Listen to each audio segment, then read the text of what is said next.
We are going to hear from members of Congress as they arrive during the course of their days. And I'm very proud now to introduce a member of the House who's been here so long. He was here when I was here, which means he just about laid the cornerstone on the Capitol. He's a member of the Committee on Homeland Security and on the House Administration from the 3rd District in California, Dan Lungren. Dan?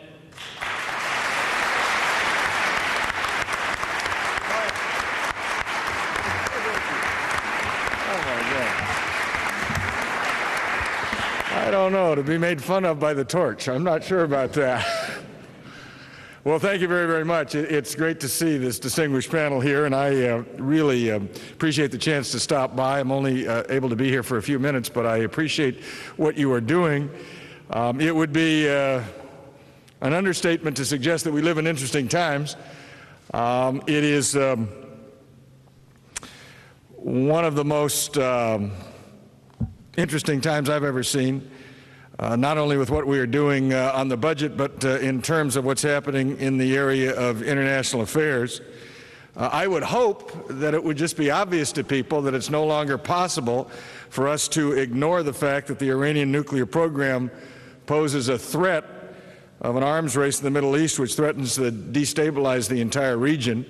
I would hope that people would understand how important what happens in Iran is to the United States as well as to the state of the world. Some of us were here long ago enough to be here when President Reagan was here.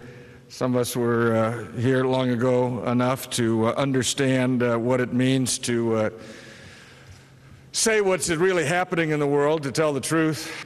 And so as non-diplomatic as it may be, it is my idea that maybe we ought to tell the truth from time to time. And that's why I have joined with my colleagues in co-sponsoring House Res 60, the unwillingness of the State Department to even consider a reevaluation of the status of such an important element of the Iranian resistance is both short-sighted and detrimental to our interests. Interestingly enough, at the end of last year, my office had set up a classified briefing with the State Department and Department of Defense on this very subject. And DOD was coming up to my office, and suddenly the State Department canceled the meeting. So they aren't even willing to talk to a member of Congress who has a different point of view and who believes that maybe we ought to reassess, as was suggested, not for political reasons, but for factual and real-life reasons. Furthermore, that human rights tragedy at Camp Ashraf is just another demonstration of the willingness of the Iranian regime to flex its muscle beyond its borders. So I'm proud of the fact that you were able to hear from Congressman Poe, and the fact that the Foreign Affairs Committee has adopted the language in the Foreign Relations Authorization Bill for this coming fiscal year offered by him. This statement of policy is an important statement for those of us who believe that, once again, that the truth must be known and that we must act upon it. It is important for us to continue to try and give sustenance to those who would fight against that regime. Those of us in Congress have a lot of things on our plate. Oftentimes it is easy to overlook some of the more important issues. If it were not for those of you in this room and others like you allied with you who constantly bring forward this issue before members of Congress and this administration, the fight might be lost. I have confidence the fight will not be lost because I have confidence that you will not flag in your efforts to do what you think is right, to tell the truth, and to get this country recognizing what that truth is and acting upon it. I thank you very much for the chance to appear before you. I really do thank you for the work that you are doing. I can just say whenever I'm home in my district, I'm always pleased to have my friends come and see me, whether I invite them to come and see me or not. It doesn't matter whether I am in the foothills of gold country in California, as I was just 2 days ago, or whether I'm here in the district. They are omnipresent. They don't let me forget about this issue, and that's not a criticism, that's a fact. I thank you for it, I thank them for it, and God bless you, God bless this country, and God bless what you're trying to do. Thank you very, very much.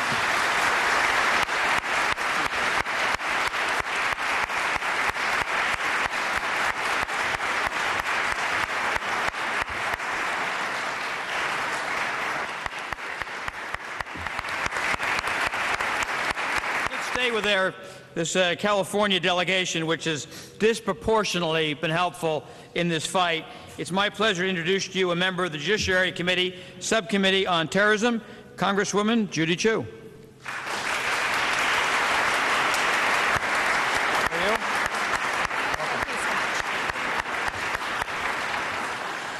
Good afternoon.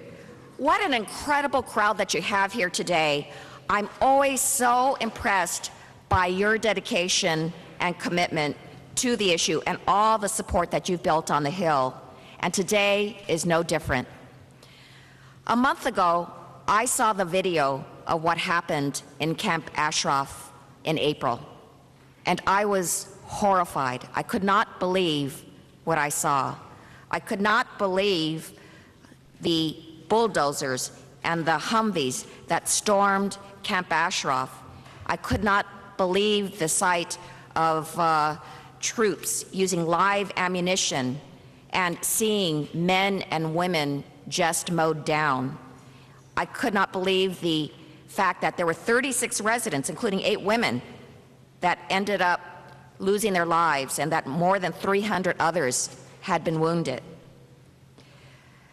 Iraq has announced that it's appointed a committee to investigate this, but so far we've heard nothing about this investigation or what they found. And it is clear that an internal Iraq-led investigation is not sufficient. Instead, we need an impartial and an independent investigation into this attack. Only then will the world be satisfied that the truth about this horrible incident will be made public. And that's why I have to announce to you that I am the co-sponsor of House Resolution 332, which calls for such an investigation to shed light on this terrible tragedy. And I'm not alone. I stand with my colleagues in the House, the UN, the EU, and Amnesty International in crying for a fair and just examination of the events on that fateful day. And so the United States must continue to do what it can to protect the camp inhabitants and to fight any forced relocation of this camp. We cannot let these brave men and women be forced out of their homes and into the arms of enemies. We must do everything that we can to fight for their freedom and for the freedom of the Iranian people. And one of the best things that we can do is to remove the MEK from the list of foreign terrorist organizations. I'm going to work hard to get more congressional support for this important effort. We need to raise the pressure, have congressional hearings, and bring the subject to the world's ears so that finally the State Department will feel the pressure and do the right thing.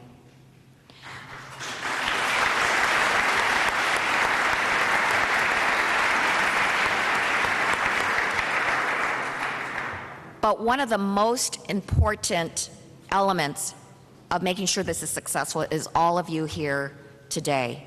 Because of all your tireless advocacy, members of Parliament in Europe, military leaders, and members of Congress know about the human and civil rights abuses going on Iran and in Camp Ashraf today. It is because of you that the international pressure is rising and that the support for the MEK and the protection of Camp Ashraf residents is growing. I want you to know that as long as you are fighting, I will fight with you, and together we can regain fair and democratic rights and treatment for all Iranian people. Thank you very much.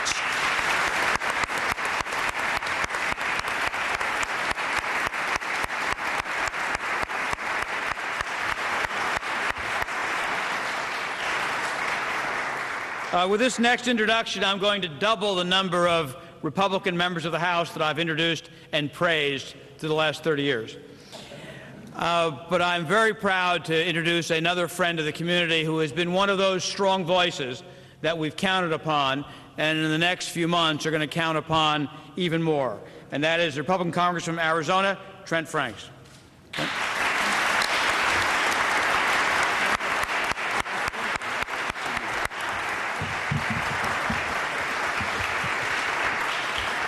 Well, appreciate all of you. I'm going to be extremely brief.